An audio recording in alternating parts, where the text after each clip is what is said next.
Good morning, everyone. Welcome to our first of hopefully many TV lab reviews. My name is Salam Rita. I am the Michigan Mellon Fellow for this year, and I am joined by Suzanne Lettieri. I'm a former Mellon Fellow, and Salam and I just met recently, but I think collaborating very well so far. Yeah, it's been a really great semester.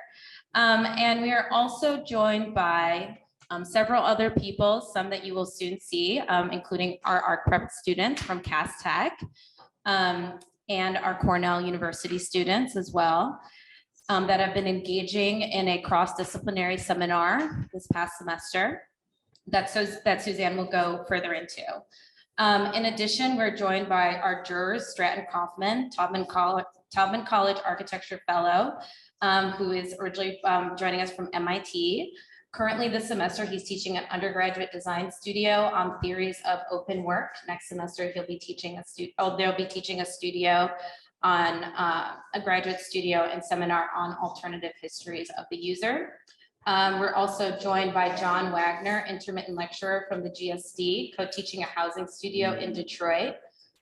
His studio is expanding beyond the comprehensive design of multifamily housing. In addition, we're joined by two jurors that Suzanne, would you like to intro them? Yeah, well, so I didn't really do a great job here in terms of putting your bios, but I will say informally that Farzan is teaching an advanced option studio on real-time environments. So I think kind of perfect for this collaboration. And for all of the high school students out there, but my students as well, you could see more of his work at farzan.com.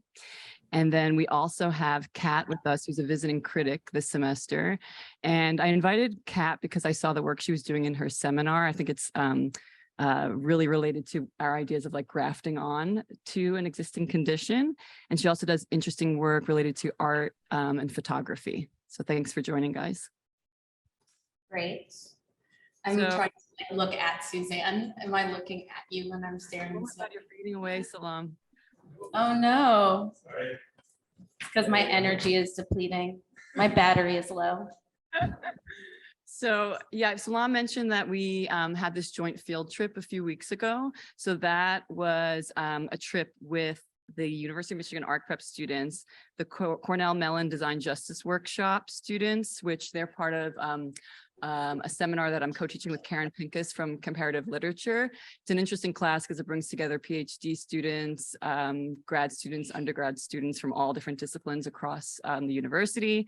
And then my option studio, which is called Foregrounding Background, Perceptions, Identity, and Space. So a primary goal of the trip and our ongoing collaboration is to explore non-hierarchical frameworks in an effort to redefine what expertise is.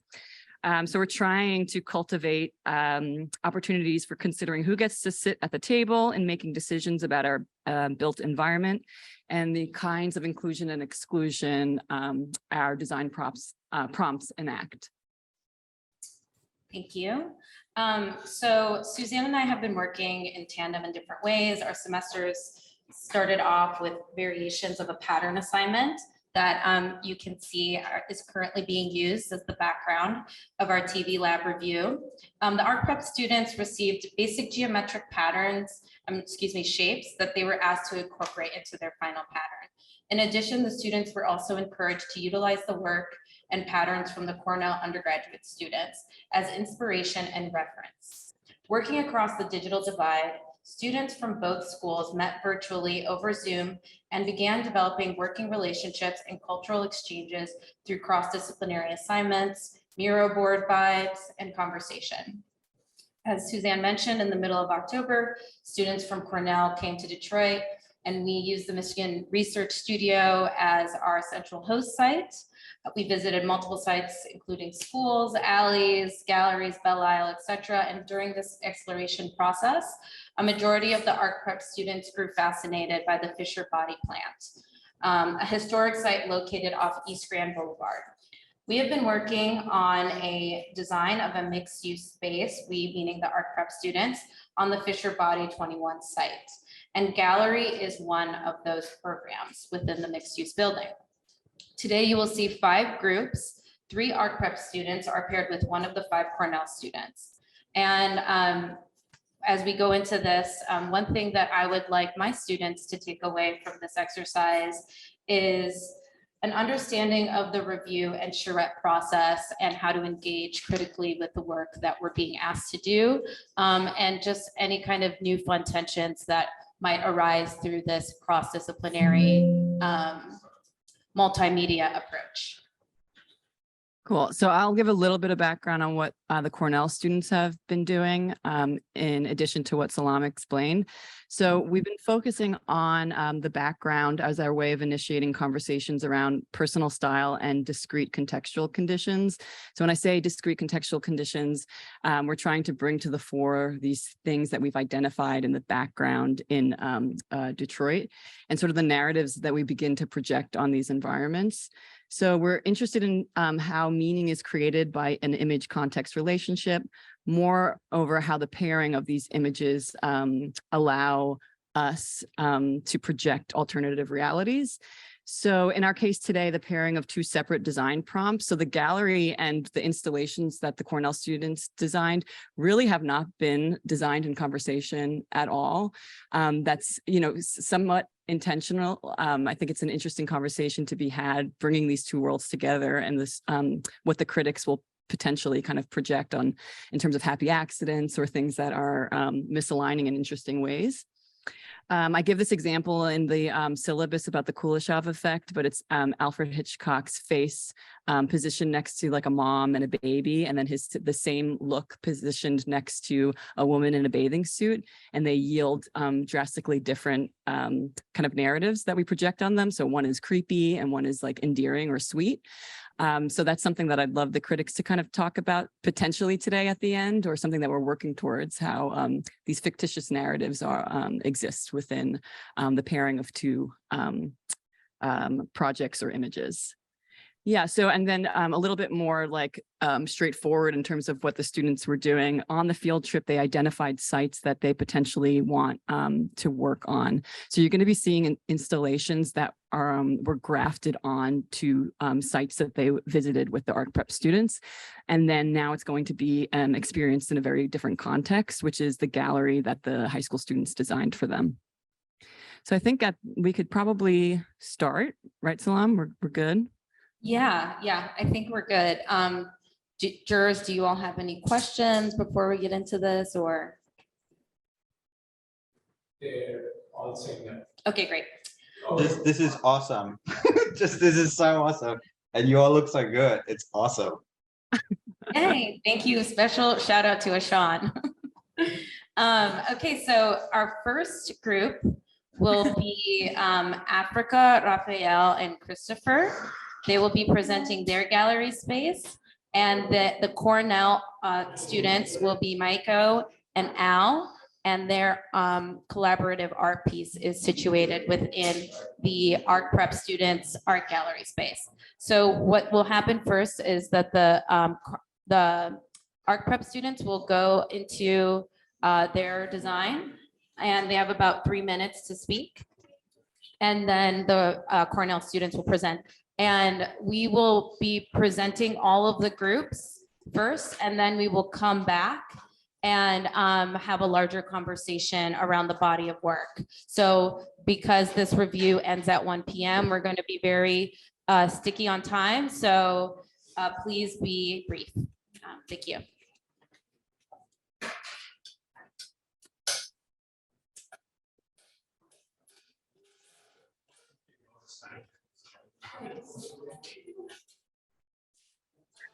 Hey, you guys come here. I have to kind of corral them. Let's go. Right here. No, you guys come here.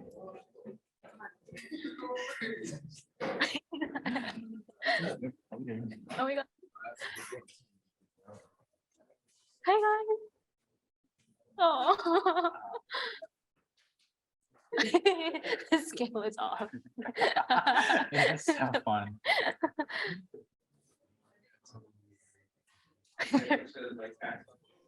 Yeah, we do. Oh yeah. All right, hey, you guys, you won't have to. I'm just standing there. Okay, cool. Yeah, awesome. I guess we would just start off with this scene, with the ArcPrep students gallery and our set pieces within their gallery. Yeah, we can walk around, I guess, Yeah. or sit. Oh, it doesn't- Yeah. Yeah. This was just a beginning scene for us to like situate ourselves into like this context and like familiarize ourselves in this virtual space. But I guess to like get started with explaining our project, we Yeah. go on to the next scene, Michgan. Okay. So our project foregrounds the African textiles that inform the design language of Memphis and the 1980s. Memphis is a Milan-based group known for creating visual aesthetic that connects people of today to the 80s. Memphis's purpose was to create designs that had no relation to the worldly worries of the time: world hunger, AIDS, oil crisis, the recession. They wanted people to surround themselves with fun colors and joyful geometries that had nothing to do with these issues. Through our investigation, we uncovered that the inspiration behind the 80s aesthetic came from Africa, from countries like Gabon, Burundi, Zambia, specifically through the case of Memphis designer Natalie Dupasquier, who brought her African-inspired textiles to the group. These set pieces that we're sitting on and gathering around are the animals from Gabon and Memphis textile that Natalie Dupasquier created. They can be arranged together for gathering or separated for intimacy. When you participate in this action of gathering or intimacy, you reveal the animals that are on the facade of the African Beauty Museum that you can see behind the screens in the scene. If you duck, there's another screen behind the ArcPrep students that are also showing the facade. We traveled to the museum with the ArcPrep students on our field trip. These animals, painted by Olayami Dabbles, the founder of the museum, are part of his ongoing mission of connecting culture to symbols of African culture and artistic excellence. Inspired, our installation hopes to do the same, bring to the foreground the African culture and artistic excellence that inspired Memphis and this generation's understanding of the 80s aesthetic. This room that we're in is rolling through the Memphis patterns, the African textile patterns, and then the hybrid patterns that we AI generated. The hybrid patterns reveal the similarities between both typologies, Memphis and the African textiles. If we can go to the next scene, please, Ishan. And this is how we are imagining the set pieces in a real setting away from like the virtual realm. Yeah. So this is just like a better understanding of how the geometry actually is. Mhm. Then we could go on to our final scene. Yeah, this is the scene that the ArcPrep students made. We think it's so cool. We love how like the set pieces are getting mirrored onto the walls and the ceiling, and the little animals from Dabbles' facade is kind of scattered everywhere. Yeah. Thank you. Yeah. Okay. Our art gallery room. We were also inspired by the Bead Museum, which is why we put mirrors, because on the outside of the museum there was broken glass and placed on different objects. So we got inspired by that because we found it interesting and pretty cool. It's on. We also added a green screen in the back so we could put anything. That was really Africa's idea. She came up with that. We took mostly inspiration because of the mirrors that they were placed around like the building, and it was really cool seeing all the reflective lights and stuff.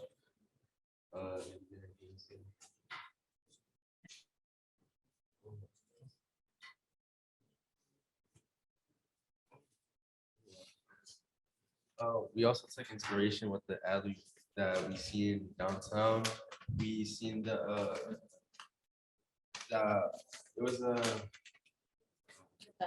it was like a different wall texture that you could see through.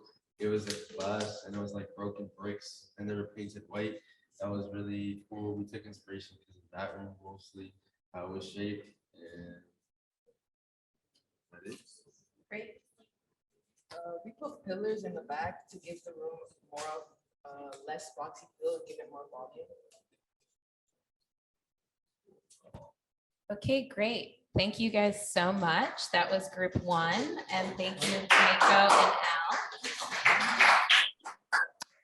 So we're gonna go to the next group. So group two, the next presenting group is Emma, Evelyn, and Justice. And from Cornell, we'll have Nadia and Angel.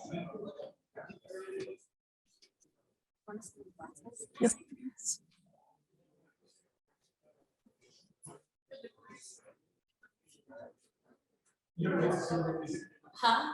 Yeah, like it's like focusing in and out because of that light. But it's good. I'm I trying think to- you should stand throughout the time. Yeah, same. Yeah, but it comes like to like perform. Yeah. I think they're trying to figure out where we should stand. Okay. So we got inspired by this one gallery called the Black Index. We really like the interior because it was like a dark interior, and we were trying to go for like a dark theme. So that's why we chose the dark color. We wanted to go for a dark color because usually museums are like white and bright, and usually when something is different, it draws people in more. It'll just hit them like, what is this? You know, I want to see more. And we also added the wall just for like something different. So it just wouldn't be a big open box, just, you know, plain. We just wanted to do something different.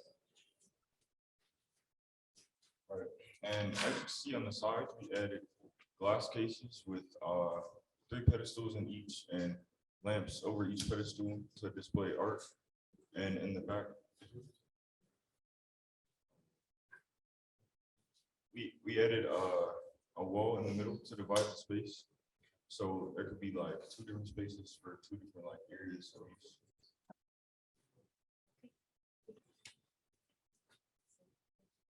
Oh, thank you. Now next to the Cornell. Yeah. Okay, awesome. Thank you all for your introduction of the space, and yeah, it's really cool to be in it. And I guess we'll present our project now. So our title is called Avalon Windows. And it's basically the sort of like Zoom booth intervention that latches on to the Avalon Bakery on West Willis Street that highlights the evolution of work culture. From Fordism to Zoom meetings, the focus has been about bringing the work to the worker and maximizing performance. However, with Ford came a homogenization of identity and lack of joy being practiced. So we wanted to question, how can we maximize performance while taking care of our workers? How do we allow them to do non-work things that they need to do in order to work more efficiently? How do we reduce Zoom fatigue by turning off our cameras, giving ourselves breaks to look away from the screen, walk around, or even eat a burger without pants, or possibly even take a nap? We address this by giving the workers autonomy and control over their work environments, allowing them to move around, change positions, and conceal parts of themselves from the camera at times. Cafes in today's culture are a popular place for the modern worker to do work because of the free Wi-Fi, caffeine, snack availability, and the working energy around you. Avalon Cafe has been on West Willis Street in Detroit since 1997. Back then, the landlord said, "I don't think the neighborhood is ready for windows." The narrative at the time was that Detroit was not open for business, and the bakery owners will be met with hostility and crime. Because of this, they were discouraged from building windows. We want to reclaim and reframe the visual motifs of the broken window and industrial machinery to honor the resilience of the bakery while bringing healthier digital work environments to the forefront of the working community. We used dazzle shift strategies that were used in warfare camouflage and the art of confusion so that visitors have the flexibility to reveal and conceal themselves behind fragments of the pattern when they feel like it's necessary. But even patterns aside, the form of our Zoom window engages with the history of work culture physically as well. It responds to the site while allowing people to have a healthy, autonomous working environment. Our intervention wraps around the corner of the bakery, creating layers of interior and exterior for people to work in. People have their own work environments in which they can change their ergonomic position however they see fit. There are a variety of screens shown in green for people to display relaxing and fun things that will help ease them through the day or provide a fun Zoom background. Each day, with each new user that comes in or around our intervention, it can take on a new identity based on whoever is using it, breaking the homogeneity of work culture and embracing identity and individuality. And then, Sean, we can go to the next slide. Next scene. So, patterns are a little bit broken up, but here you can kind of see the main form of the wall, and then we're projecting some videos of work culture. And Angel and I can slide behind or away from the patterns projected on the wall to sort of conceal ourselves when necessary, but then when we feel like we want to be shown, we can. And yeah, and then in the background, there are some like fun videos playing. It's a more playful and happy work environment than just, you know, your traditional office setting. Yeah. Thank you.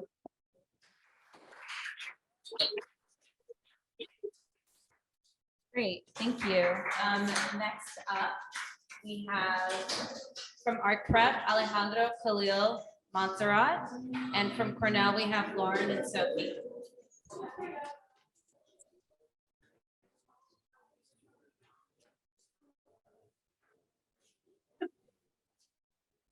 Come on, you guys.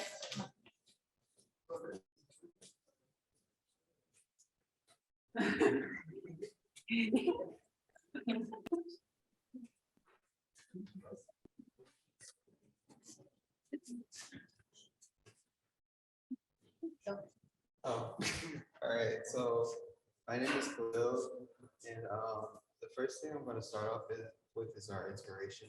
So the inspiration, we just wanted to pay homage to the Fisher Body 21, like the original one, because it gave us a lot of inspiration, such as the type of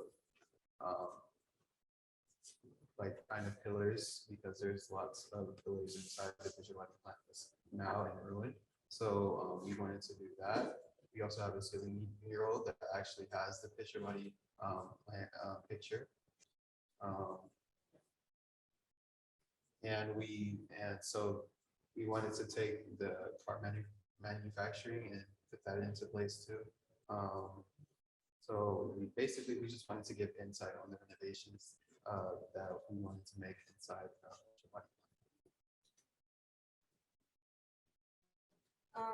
We also kept like the space very white because we wanted it to focus like on the objects inside and create a more open looking space.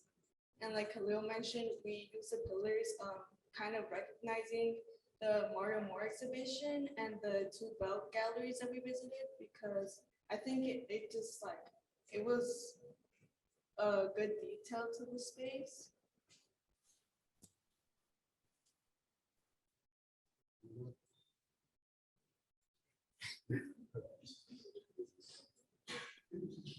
We put white wood benches because people need to sit, so they need like benches, and then we decided to put white so it could like focus more on the paintings and put more interest in the people. We also put ceiling lights so that it doesn't like give light to the whole room, but that it gives enough light to like walk around and like see and focus on the painting. Thank you, and now we're going to pass it to the Cornell students. Thank you. So our scene is our interpretation of a confession booth that Sophie is sitting in right now. And we started our project using a pattern called Japoneries by Christian McCoy. Can we switch to the other scene, Sean? Oh yeah, the scene, the presentation. The presentation.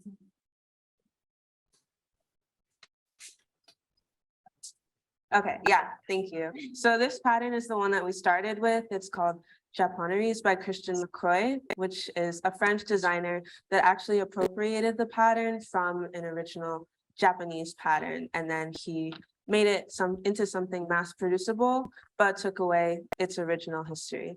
So that's where we started with, and the history of the pattern resonated with us because our word for this project is reparations, which we associate with unearthing stories that have been erased or appropriated and bringing them to the foreground. So in the context of this project and Detroit, our chosen site is the King Solomon Missionary Baptist Church, which can be seen from the Hollandaise Literary Park that we visited while we were in Detroit during our field trip. And this church is known for being like a civil rights icon, hosting speakers such as Malcolm X and Martin Luther King, and being a really important place in the civil rights movement in Detroit. But an aspect of the church that is often forgotten is that it was once called the Temple Baptist Church and excluded Black people from entering, despite being located in a predominantly Black neighborhood in Northwest Goldberg. So the site and the one across the street were later bought by the King Solomon Baptist Church, but unearthing this layer of its history gives it a new perspective and is an important part of its story that is often forgotten. So an additional aspect of our pattern that we are working with are the vines that work its way through the flowers. And vines in architecture are often a sign of neglect. And if you go to both of the churches today, they do both have vines growing up on them. And we thought that vines, in one way, act as a method of concealing like the architectural details. And similarly, in a more theoretical way, they represent the negative aspect of the church's history that is now kind of forgotten.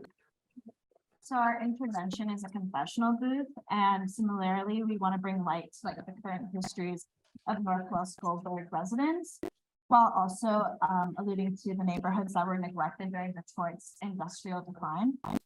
Reparations can be made in the form of investment in community-wide initiatives to improve education, infrastructure, housing, and trauma counseling. This booth kind of manifests that and is acting as a place where residents can come and talk to a receiver. That can either be a virtual live counselor or simply a recording device that can then archive the residents' testimony and become a catalog of current histories today.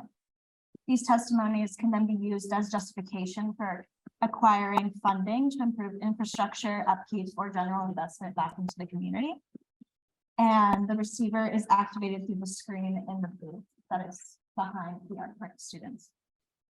Our booth is portable and can be adapted to its site. And we envision it being able to be moved between the church and Hollandaise Park, for example. In our project, we are bringing back the vines from our original pattern, and we're trying to subvert the idea of the vines being an aspect of neglect and instead using it as a way to project visibility. In one way, they conceal and give privacy to those inside the booth, but they also have the potential to become screens that relay the narrative back outward to the outside world. The vines, therefore, are a way for us to expand and project the current histories outside, so it'll never be concealed again. And then we can move to the final scene. Yeah.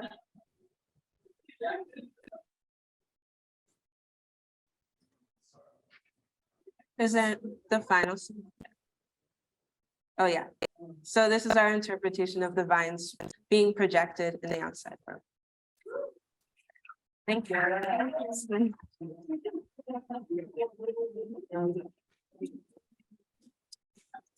Okay, great. Thank you so much. We have Meredith, Alon, and Seneca. And from Cornell, we have Hazel and Dahlia. Salam, can you hear me right now? Yes. Quick question. I just wanted to know on your end, are you hearing the Cornell students clearly? Yes, we're hearing them clearly. Can you hear us clearly? Yeah, like in and out. Like some people we're hearing better than others. Okay, I think everyone, when you speak directly into the mic and raise your voice, because I think they're speaking very low. Okay. Hi, my name is Meredith. For our group project, we decided to do a simple design so the object Hazel and Delilah made would stand out. Our inspiration for our gallery was inspired by the Fisher Body building and Paul Casman's gallery space designed by Studio MBA. So we decided on black marbling and white brick wall to add texture to our basic white room. And the brick was inspired by the brick roads Detroit used to have in the 1890s. The grid ceiling was added for light purposes and to make the large room feel more intimate. And it was inspired by the metal bars and support beams that were poking out in the Fisher body. We added 2 benches because we didn't know how large we scale the art would be, along with the small frames on the wall, but they were just for the decoration. We're gonna pass it over to the Cornell students. So our installation is located at the entrance of the Fisher Body Plant 21, an abandoned and former car manufacturer. The design was inspired by the graffitis and broken window frames, the 2 characteristics of this building we first noticed when we came inside. And Scott Hawking was a local artist in Detroit we were inspired by for creating site-specific art that are often located in abandoned buildings. His sculpture installation in this building consisted of 6,200 wooden blocks stacked together to form a pyramid. We were intrigued by how mundane objects like such could be assembled in such a way that allows them to channel their inner beauty. Following this, we wanted to focus on graffiti to stress that although it is considered rebellious and is often forgotten, there's a potential to provide a platform for unheard voices. So Simple Solar Finishing Fabric by Shirley Craven for Whole Traders has inspired our pattern design. The layering of colors, straight lines, and organic shapes created depth to the image, which gave it an illusion of foreground and background. We chose this grid pattern that we made previously and added a glitch effect to complement its still visual. The grid adds a contrast to the organic, curvy shape of the graffiti panels, yet still complementing the perpendicular lines of the building itself. By turning the pattern on and off in the virtual world, it causes a misinterpretation between the different layers of graffiti panels. The pattern continues across the layers, making it difficult to know what is foreground and background. So the installation provides an attractive visual to the entrance of the body plan as a way to advocate for this abandoned building, as well as many others in Detroit to be reoccupied.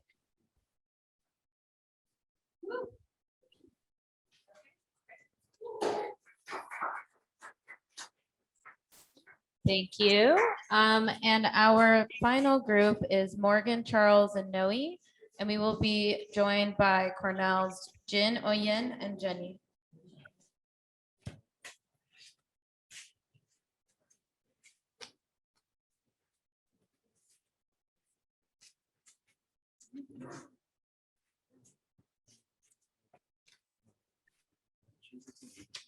You can actually stand more. One person can stand there. Yeah, you should just say that. Yeah, that's perfect.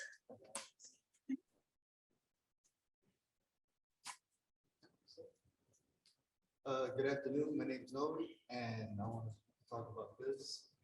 Our inspiration was with the brick look was my design that we did when we first started this class. We're all given shapes, and I made a brick looking shape, and that's our inspiration for this. Hi, good afternoon. My name is Charles, and one of the inspirations that we had in creating this would probably be the graffiti and Fisher body, because it was tons of it, knowing it was very colorful, beautiful, and had a lot of meaning behind it. Hi, my name is Morgan. We decided to go with light colored ceilings and floors because the gallery saw that had Mario's look in it. All the white walls made his art pop. Passing on to the Cornell students. Hello, we are JOJ, Jean, Owen, and Jenny. And our project is about creating a physical and virtual re-entry way to the history of Bacon schools in Detroit. So our research started from merging two patterns, Acanthus by William Morris and Happiness by Jack Lenore Jackson. A new pattern emerged from combining school elevations and it created a new entryway to the past. With the distilled new profiles from school elevation studies, we designed a tactic of merging and abstraction, resulting in a series of ambiguous columns, which are symbolically and physically connected to the vacant schools, and are placed onto our selected site, the new modernly designed south entrance of Castaic High. And after applying the design pattern onto our columns, we were able to find new layers to graft virtual contents of images and videos onto the new entryway of Castaic High, where the history meets the future and physical meets the virtual. Can you move to the next slide? Whoa. Okay.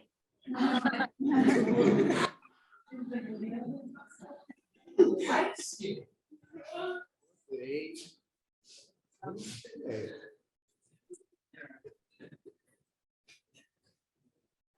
Where's Charles at? Oh, he's like, oh, you can't notice him.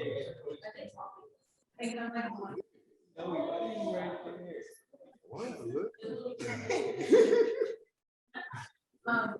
So as you can see, we were Don't worry, sing, sing. to put together any vouchers. But we worked together, we've been working with their vibes a lot. So the patterns that we were also included in the columns.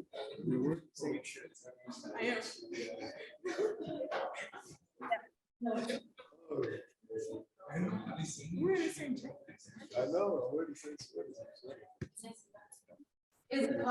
Hey, Cornell, we cannot hear you.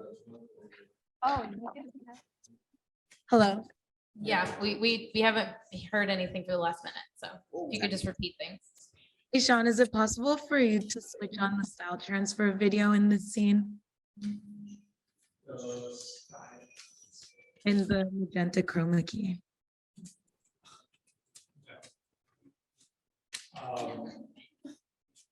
Style transfer, something.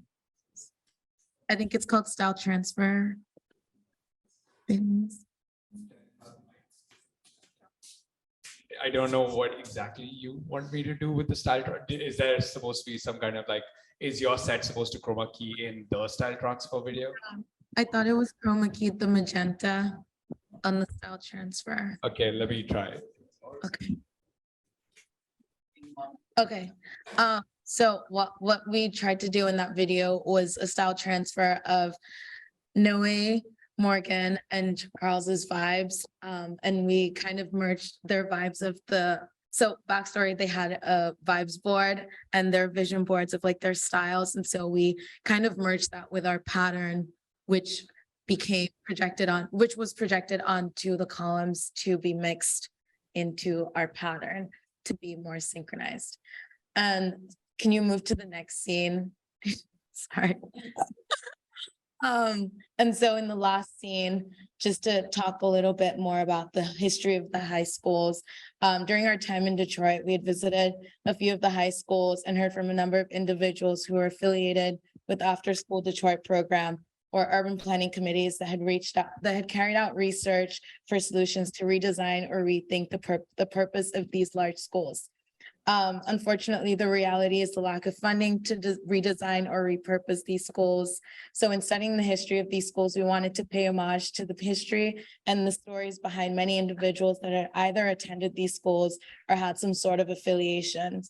So one of our tour guides had even told us about how his dad talked a lot about like the shiny hallways in Guyton and in these schools and how they were like palatial like.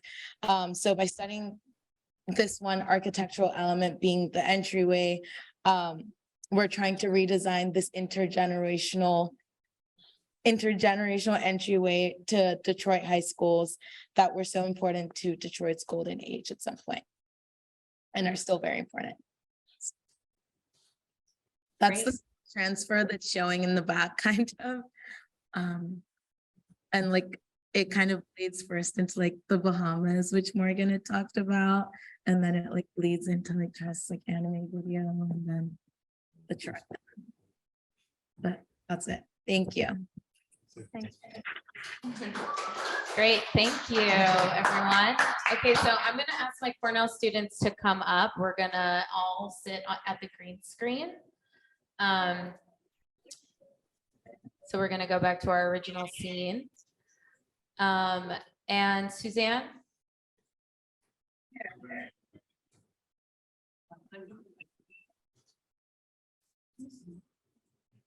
Hey, can you hear? Yeah, we can hear you.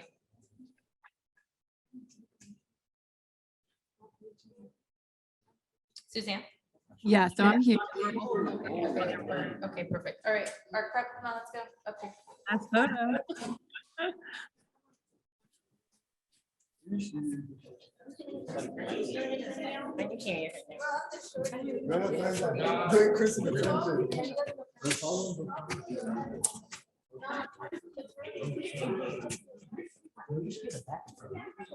I think we have way too many students.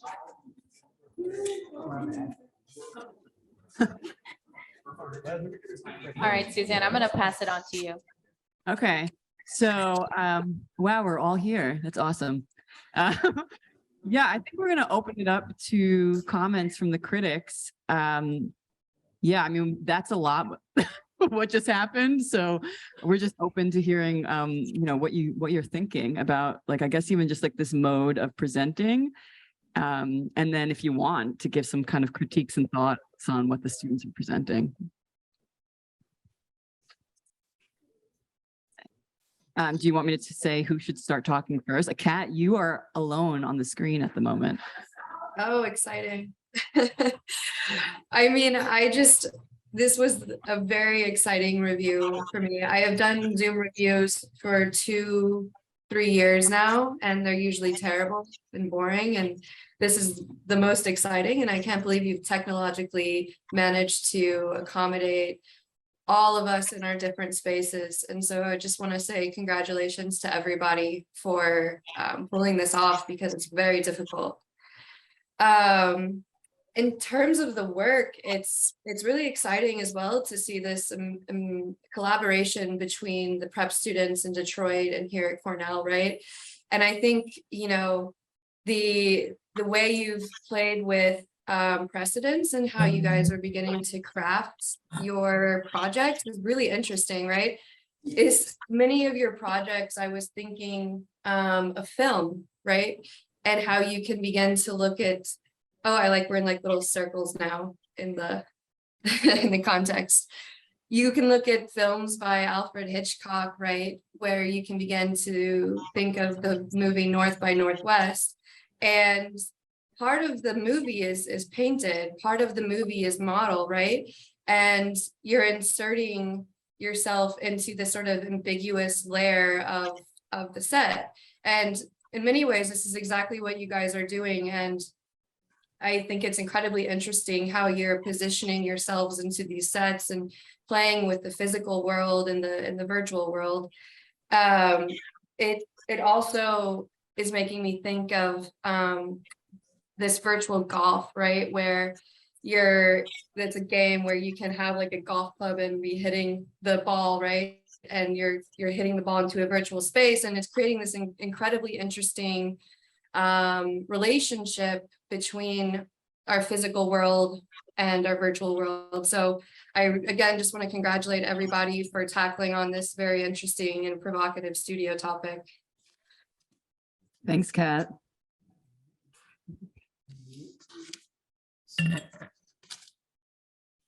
So whoever wants to jump in, I don't want to call on people. Can I just ask, what are the like next moves for you all, and what would be helpful to hear from us? And I think the students want to know the same, but so the way I'm tackling it, like Salam, you could share what your students are doing, but after this review, we're going to have like a second review where we are discussing what just happened in this space, and their final projects will be some response to that. So I'm not really giving strict guidelines.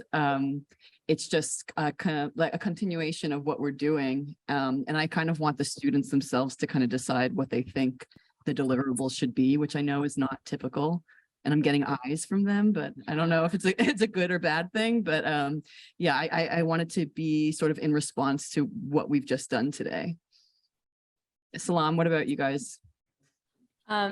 Yeah, my students, their final mixed-use building project isn't due till mid-December, so they have a long way to go. But really, any general feedback about the way that they are, how their inspiration and like influences the designs of their spaces, and maybe how they can take some of the sites that inspired them further and have it show up either in their gallery or generally around their building. Just for a little bit more context, the Fisher Building is 6 floors.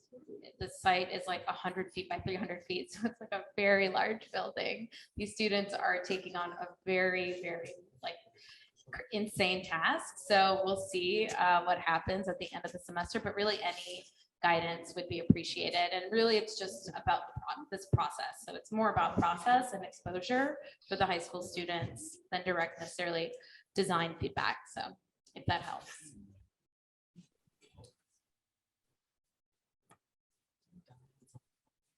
Stratton, does that answer your question? Yeah, that's really helpful. Thanks. Yeah, I was just gonna say overall, I'm like so intrigued by the way you all are working, and I would like love to hear more about how you felt about it, and if it was challenging. I mean, it seemed like I just as a spectator, I'm like just amazed at the like wizardry here.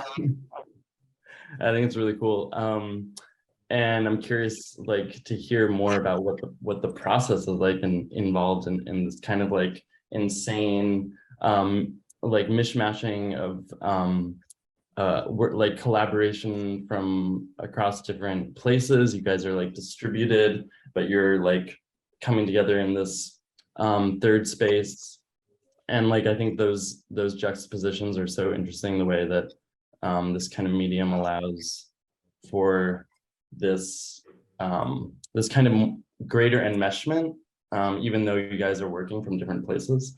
I was really excited to see the kind of the way that like historical artifacts and details from like site visits are beginning to be like appear and then like get deformed and reformatted and remapped and then like projected onto new surfaces.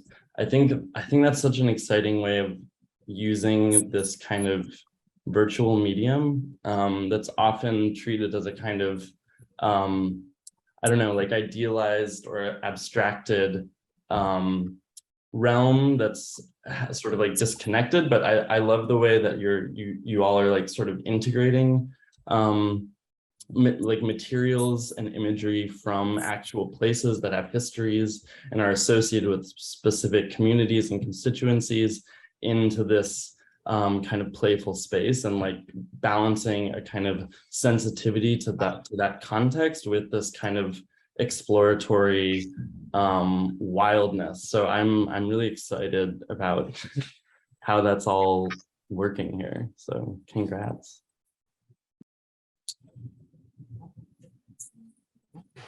Farzan, John, feedback?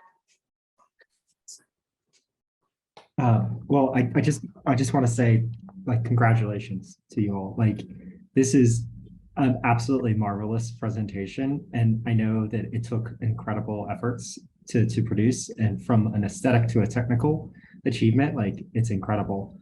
I really want to focus on the younger students who are involved in this. You're working in a virtual space that's rather weightless, right? But you're dealing with topics that are extremely heavy, right?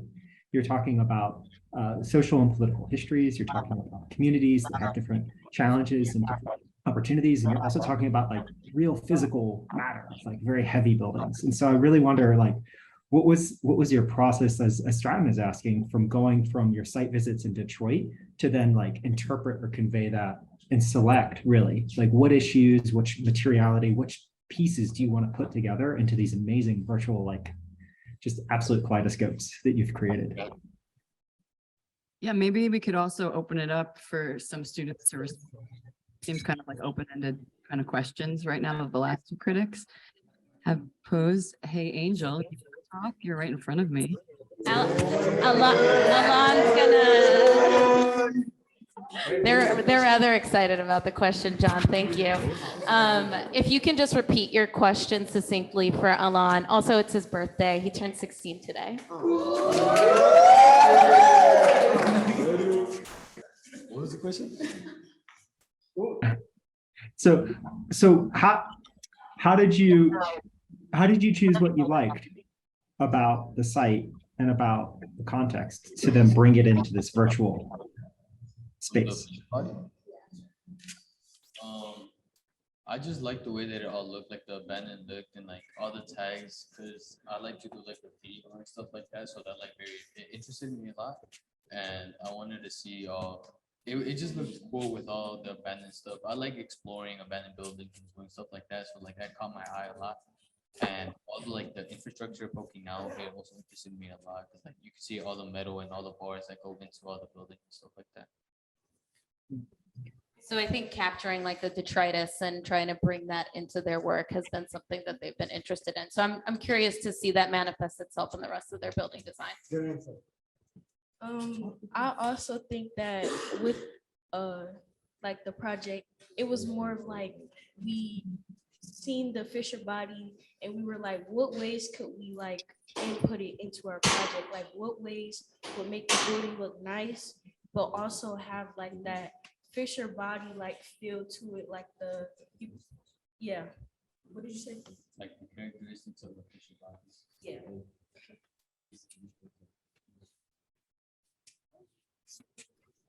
Very cool. Yeah. I think for us, for Michgan and I's project, we had already done so much research at the beginning of the semester about these Memphis patterns and its context with African textiles. And so a sort of thread that came about was when we traveled to Detroit and we visited the African Bead Museum, and we found this common thread of the animal symbolism that kind of tied everything together of our study with Memphis animals, how they were abstracted from African textiles, and tying with the sort of animal figures from the African Bead Museum. That was our tying thread that we wanted to project onto the virtual world or into this virtual setting. So that's like, for us, the process has been about a lot of what we were doing in the beginning of the semester and how we could tie threads from the context of Detroit.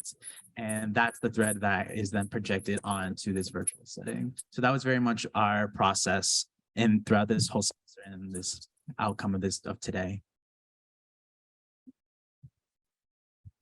Great.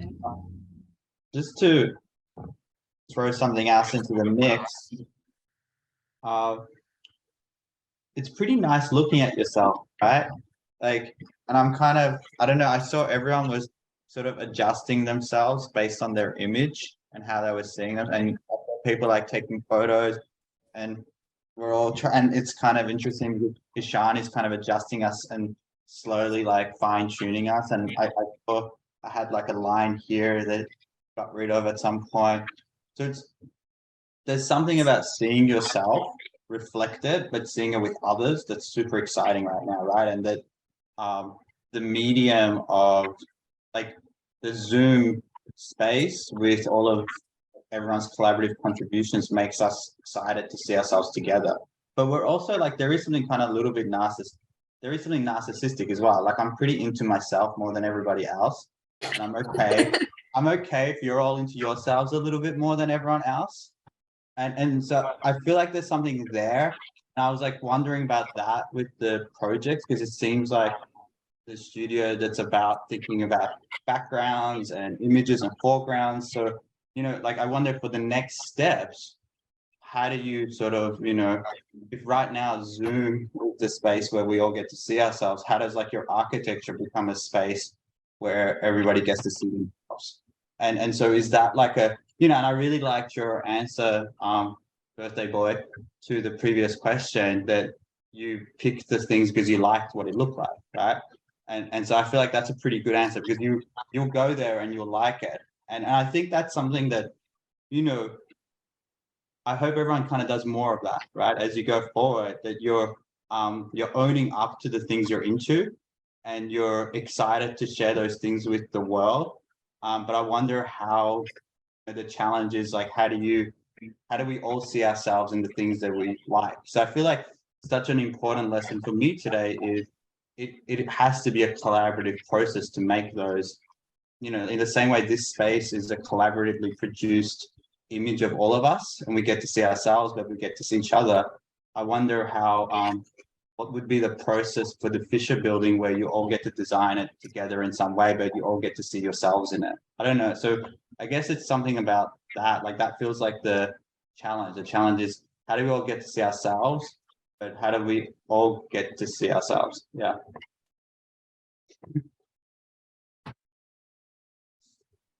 Do you any responses from the, yeah, so here's Angel. I don't know if this responds to like the narcissism quote or the other stuff you said, but I'm gonna respond to the part of like the imaginary. I think there's something interesting about the fictional dimension that we're playing with here, because it's like a healthy level of speculation that doesn't necessarily lend itself to it being, oh, it has to be practical. It's something material and tangible. It's like the way that Ishan is also orchestrating it, it feels like he's a pen and it's like a story that we're telling, and this pen kind of gets passed around virtually. And I think this medium is really cool because it allows us to rewrite some histories or also rewrite the future, because the future is always untold. So through the virtual realm, it allows us through different levels of education and backgrounds to kind of see it the way we want to see it and share it with others, no matter where you are also. So that's pretty cool. Yeah. Thanks, Angel. I just have a question. Were you guys building physical models when you guys were creating these virtual spaces? They did a little bit of drawing, but mostly digital work on my end. And on the Cornell end, they had made physical models of their second project, and then they had to manipulate those models or the design tactics that they developed in project 2, which was, you know, devoid of sight. It had nothing to do really with Detroit at that moment. So they were supposed to take some tactics to their field trip, basically. And there's like that kind of question of like grafting on. They decided like what parts of their project 2 would get grafted on a condition in Detroit. And I guess, yeah, the idea there is like to kind of bring attention to something that they found in the city. And they're all doing that in like various ways. I mean, I think this question of what you're saying, Farzan, is really interesting though. Like kind of how do you amplify the self or diminish the self to amplify someone else? And I wonder if that's, you know, somewhere at least we could take it. We have 3 weeks left, right? So it's like, yeah, who do you want to amplify? What story do you want to tell? But then my question is too, is like, does this project lose some of its like oomph without this? You know, like this is almost already better than what the final is ever going to be, because we won't be together in the final, you know? So it's like, yeah, it's a struggle. Like, yeah, how do we actually do something productive with this for the next phase? I don't know if the students have thoughts on that or the critics. I'd love to hear your opinion on that.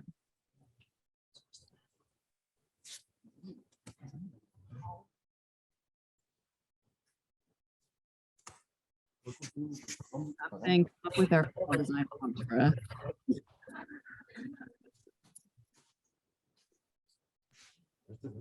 I mean, I don't know if I have like a direct answer to your the question you just posed, but I did want to just comment on the glitchiness of this kind of format, and I was like, I just thought it was so funny when Ishan was like moving you all around, and we're just seeing you kind of like shrink and grow on the screen, and like the moments where it was unclear like who was talking, or like you can't really, there's like so much kind of confusion or like noise that gets, because there's so much kind of like information and material like that's being compiled in real time on the screen, that there's like I kind of know, I kind of appreciate the way that this begins to disrupt the conventions of communicating like architectural work, you know, or like we usually, there's usually like an author who presents their work, and in like architecture school, it's like you're usually like next to your drawings and they're like separate from you or behind you, they're to the side, you're gesturing towards them. It's like there's a clear like position of speaker and presenter and work. And I just kind of like appreciate the way that screws up that format. This is like, there's those moments of where I'm like trying to find who's talking, you know, I'm trying to like actually like dig through the scene. I love that kind of open-endedness, like the way this is sort of like always in progress as a format for communicating. And so I think there maybe is an impulse to try to like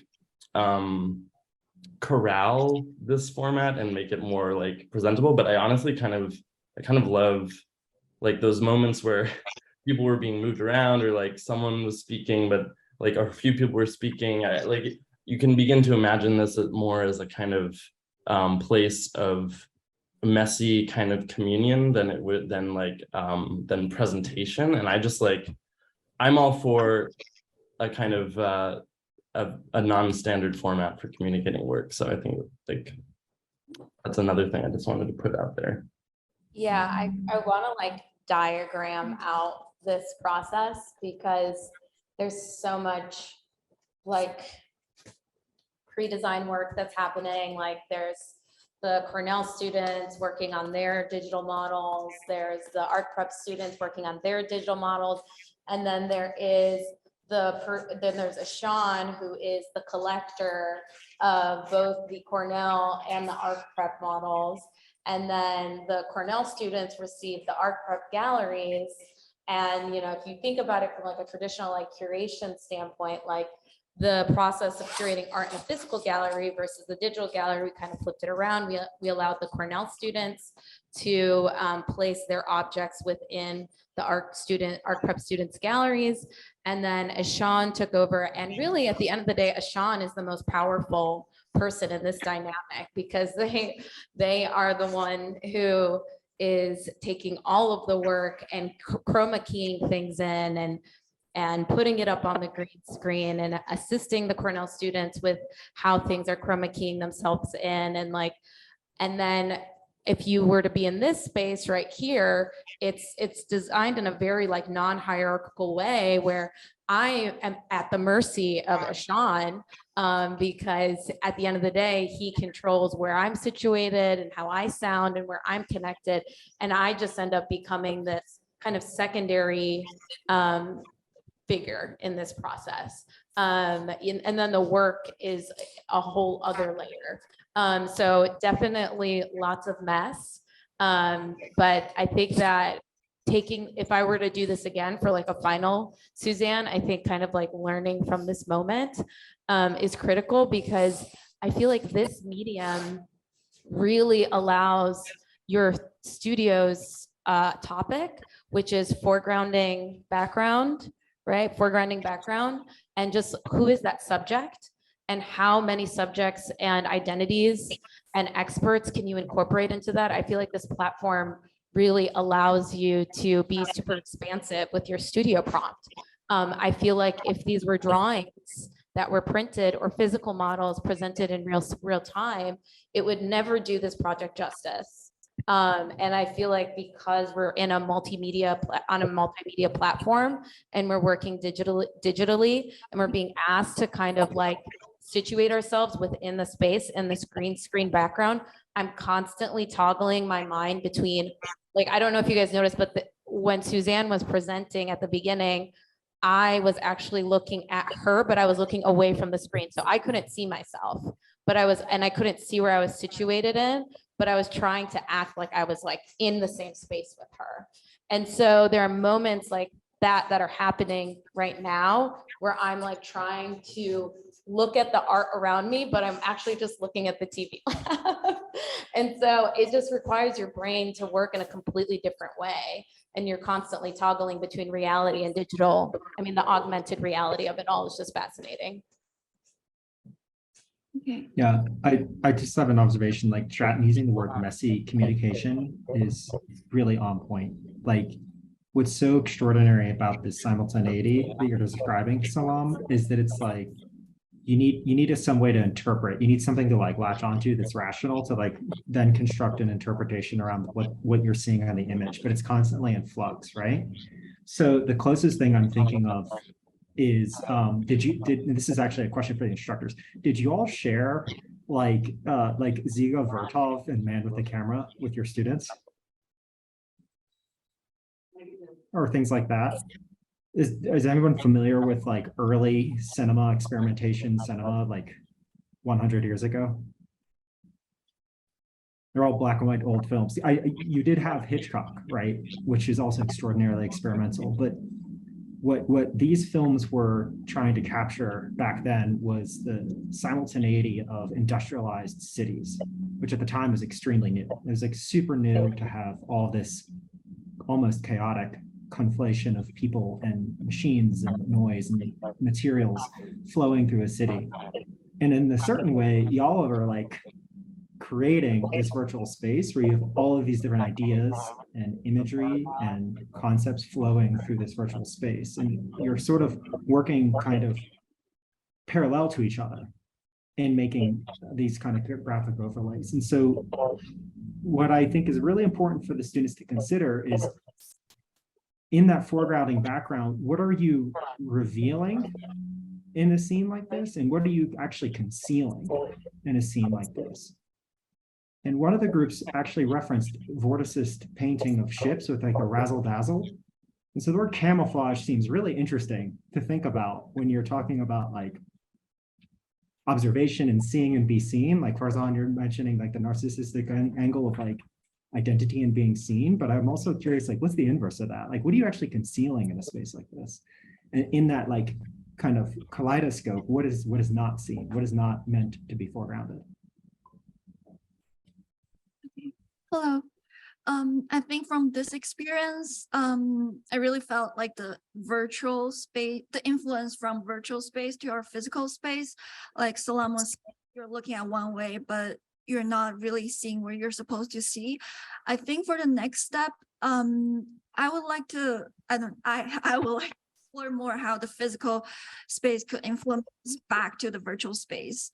Let's say, because right now, I guess on one side, there's a new opportunity that we can be anywhere and however scale we want to be.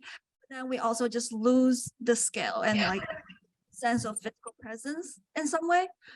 Let's say like if you remember our project was the last one with a lot of like ambiguous columns connected.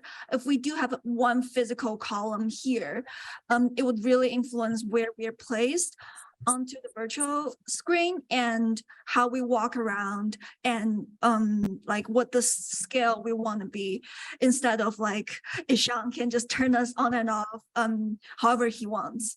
So I think the next, like right now, this is real, everything's really influenced mostly dominantly by the virtual space right now. Maybe the next to connect the physical back to the virtual. Yeah, almost like having a totem in your physical space, like a pedestal or a chair or something that centers you in physical space. But on the second stage, we made the totems, and then to create the space, we built up a hexagonal grid system, which kind of the chair inform you the scale of it without the presence of totems. So, but in designing that, it was very interesting to like exchange back and forth images and space and adjusting to it. So the scale was like reformed from the previous version. Also the pattern itself to create the illusionary background and foreground relationship. We tested a lot of different scales using the mapping techniques and the elevation itself.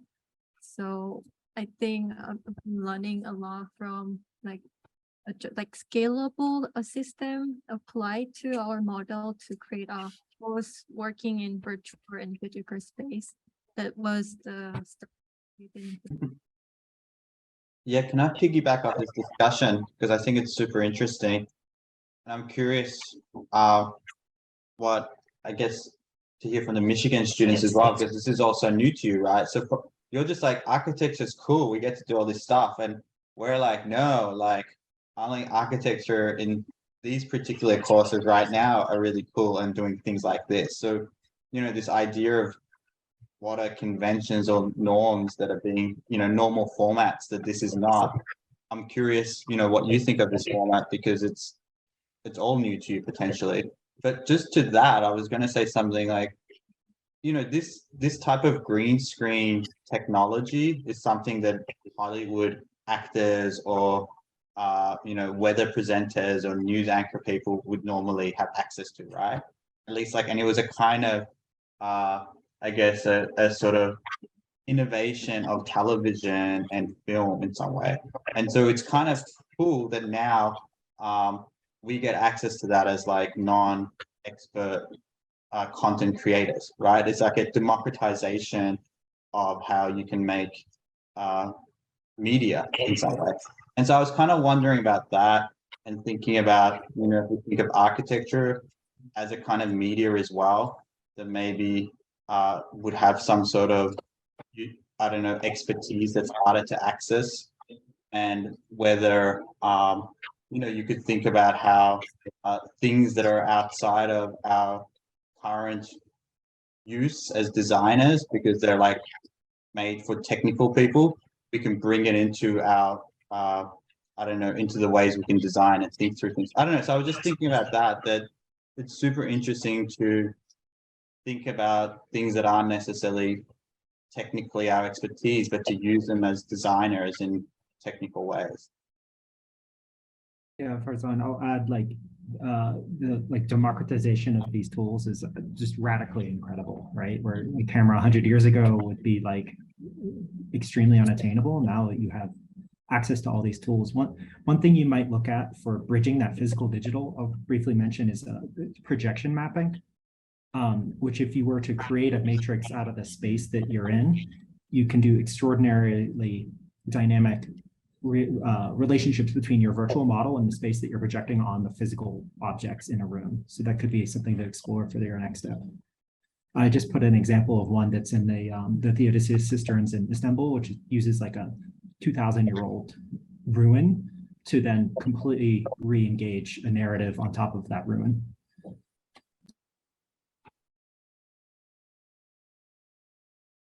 Yes, Salam, I don't know if any of your students want to respond to Farzan's question. our question too. Yeah. Does anyone?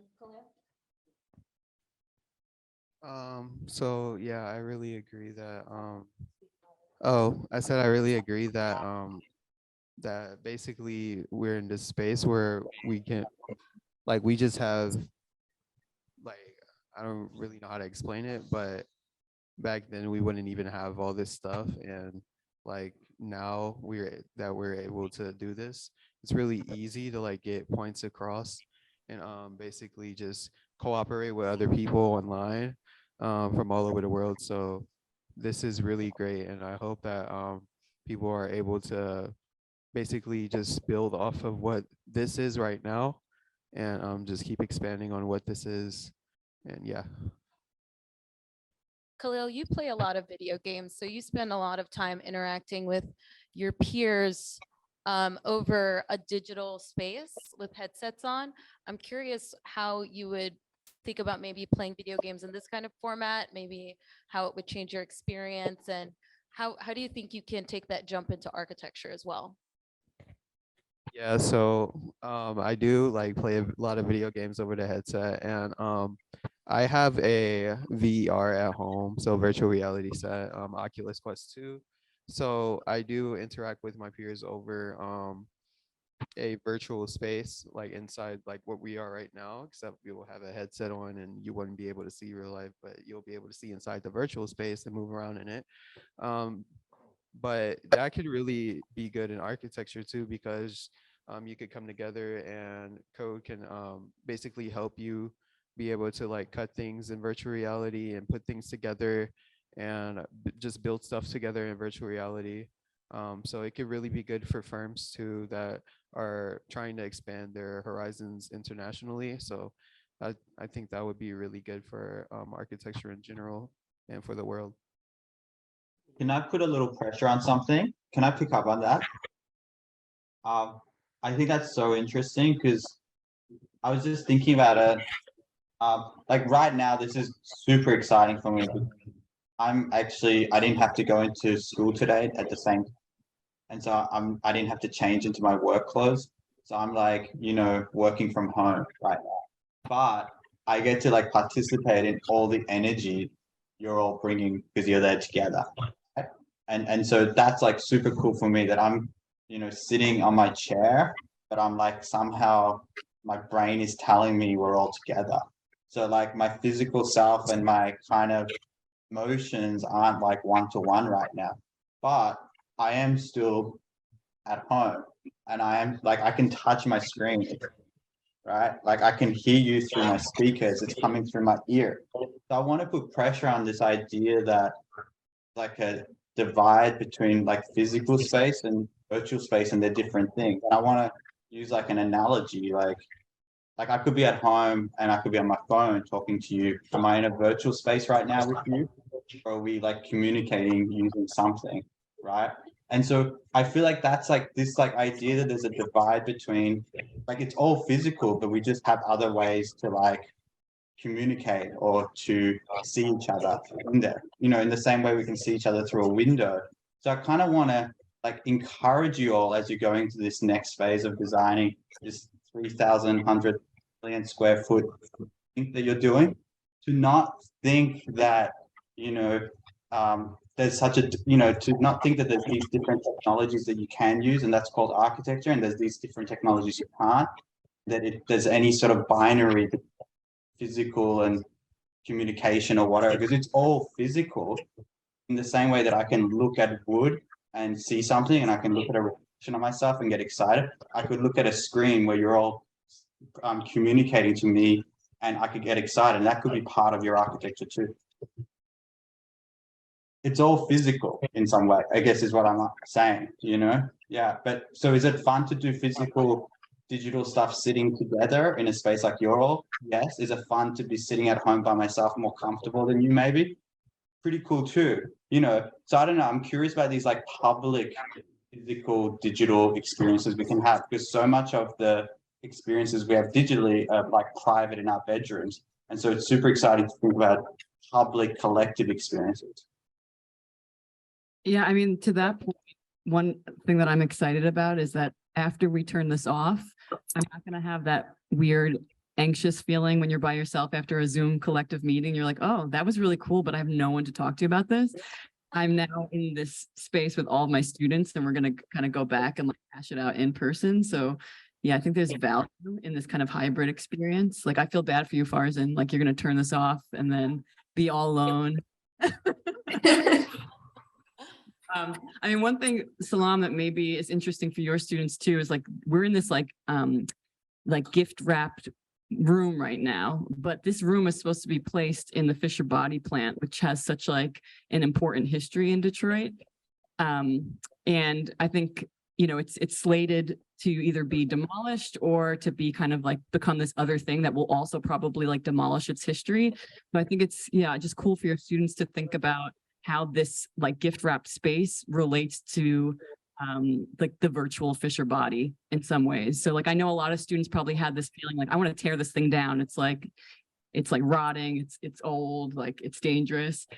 I don't know. I think like it's maybe a bit more interesting to think about how this kind of like wiped out space that we're in somehow relates to this kind of the narrative of Fisher. Do you guys want to respond to that?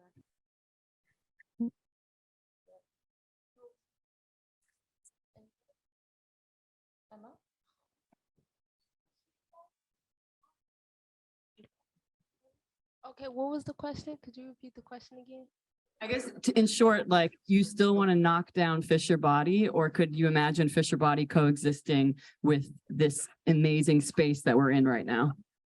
I will probably knock down Fisher Body simply because just to build it back to make it look more modern, if that makes sense.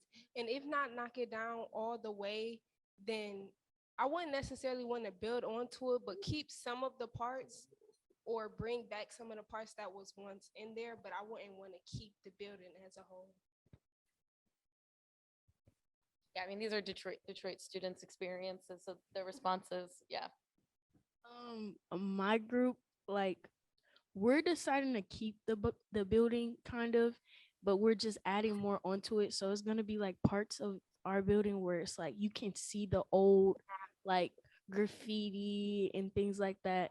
So yeah, my group, we decided we wanted to keep it like it's in the same spot and everything. We just added more onto it.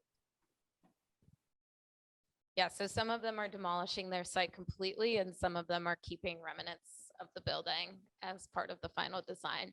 But I think that that was a recent design decision by some of my students. So I definitely think this has impacted some of the ways that they see their future building project advance. So I appreciate that.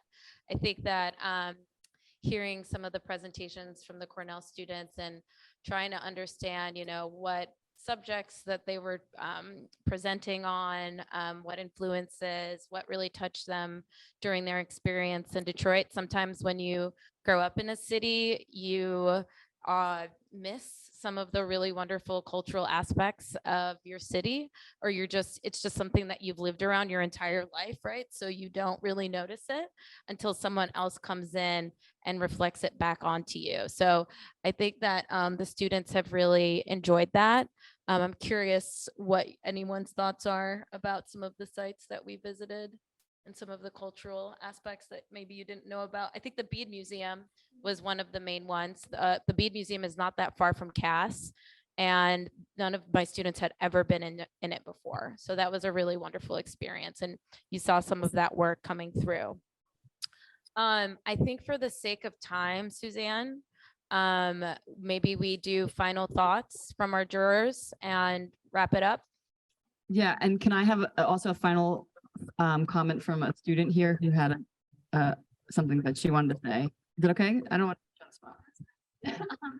I just wanted to talk about the sense of equality that happens while we're meeting in this virtual space. As like if it was when we came to Detroit, the students and Ishan and Salam and everyone, like they welcomed us and they showed us around and we were in their space and we were the visitors. And if the ArcPrep students were to come to Cornell and we had an in-person meeting, like they would be foreign to our space and we would have to introduce them. But in this virtual space, we're both like foreign, like we don't know how to navigate it. And so there's a sense of exploration that happens with both of us that I think is quite beautiful. And I think there's more to explore there as well in terms of the leveling of everything that happens.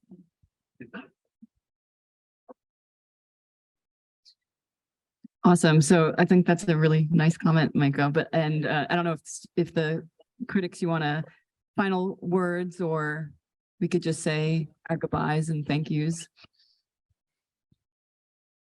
I just want to reiterate congratulations and encouragement. Like the work that you all have produced in such a short time is extraordinary. And I hope you also realize that there's parallels outside of specifically architecture to apply what you've now learned about all sorts of technologies and applications of aesthetics in many other fields. So really, congratulations and keep going. And a big round of applause for the instructors who've made a really incredible virtual studio.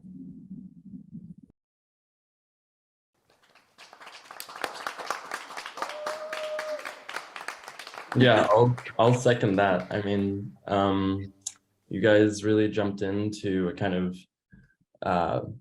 a sort of newer framework for presenting and making work and collaborating. And yeah, good for you for like going into it with such so much like kind of tenacity and like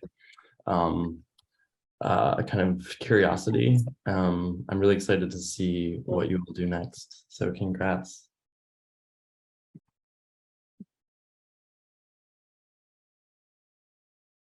My students, what do you have to say to our jurors today? Thanks, you guys.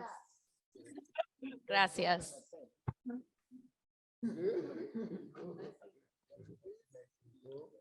Yeah, so Fars and Pat, not, if you have comments, no problem, but if.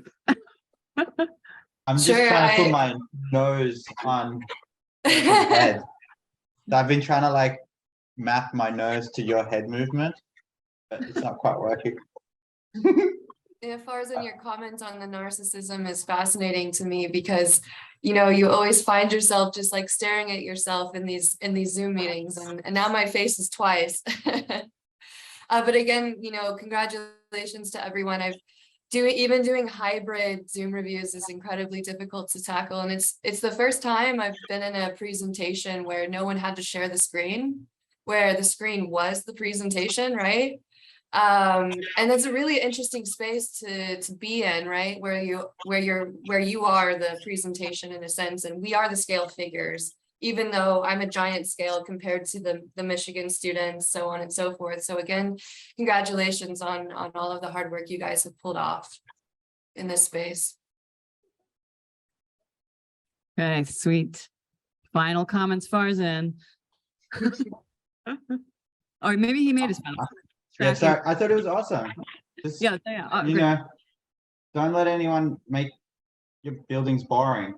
You know, like I would just be like, don't think that this is like an experiment and your building has to be like not an experiment and it has to be like responsible. You know, if your buildings are more boring than this, that's because you lost something special about this moment. I'm going to change because of this moment. So I'm excited and I'm grateful. No, it's true. It's like that. That's not going to get you into architecture making a building. Necessarily. I think that's great advice, Farzan. Salam, this is awesome. Ishan, amazing. Yes, thank you, Ishan. You're a king. You're our king.